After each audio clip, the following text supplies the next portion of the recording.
আসসালামু আলাইকুম রহমতুল্লাহ। ওয়ালাইকুম আসসালাম রহমতুল্লাহ তোমার নাম কি? আব্দুর রহমান। হ্যাঁ, আব্দুর রহমান। কয় পড়া হেফজ করছো? 14 জি, 14 এক থেকে 14। জি জি, জি সবটি ইয়াদ আছে?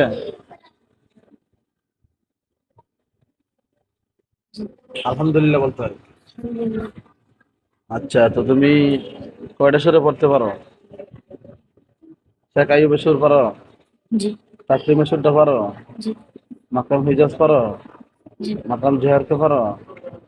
জি তো মাকাম হিজাজ সুরে আমাদেরকে একটু তেলাওয়াত শোনাও। أعوذ بالله من الشيطان الرجيم. بسم الله الرحمن الرحيم.